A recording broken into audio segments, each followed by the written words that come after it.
یک بچه جوان عرض پدرش بسیار با تکلیف بود. میگفت من چی وقت از دست پدرم بیغم میشم. پدرش هر وقت برش میگفت که برخواه اضافگیر گل کو از تشناب که میبرامد میگفت درو نل صحیح قایم کدی نکدی، چیزی که خراب میبود میگفت اره ایره جور کو. همیشه در کارش گپ میزد پدرش. یک روز بر از یک شرکت اعلان کرد که من موظف کار دارم. این دیگه بسیار خوشحال شد که من در این شرکت قبول میشم انشاءالله. رفت. وقت برآمدنش پدرش برش یک چند روپه پیسه داد کرای موترش. گفت بچه‌م همیشه سر خود اعتماد داشته باش.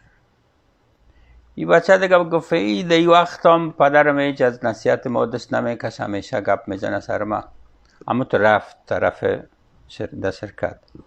در شرکت که رسید، دروازه شرکت که دروازه حولیش که واز کرد، دید که دسته دروازه خراب است. گرفت همیره جور کرد.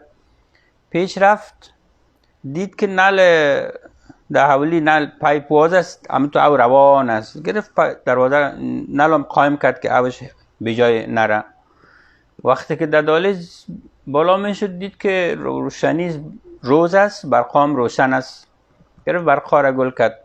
وقتی که داخل شد در اتاق که انترویو میداد، نفر دید که زیاد است، هر کدامش شهاده داره و خلاصه آدم لکس لکس هست. گفت حالا من خدا اینجا کامیاب نمیشم.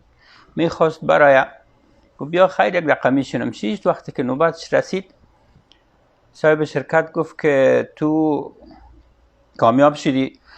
گفت که از من خود تا امتحان نگرفتین؟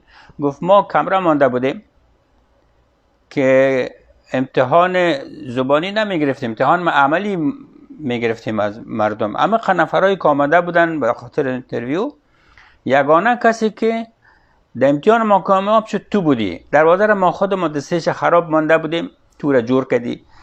او در نل خود ما واز مانده بودیم، تو را قایم کردی و برقای اضافگی را گل کردی. خلاص تو کامیاب شد، تو به درد ما میخوری. امو دقیقی بچه میگه که من یادم آمد که نصیحت های پدرم به من دمی روز به درد خورد. خوشحال شدم، دوان آمدم طرف خانه که با پدرم خوشخبری بتم دستای پدرم ماچ بکنم که پدرم سبب شد که من در شرکت قبول شوم. وقتی که دادان دروازه رسیدم که بیروبار از مردم دادان دروازه ما استاد است، گفتن پدرت فوت کرده.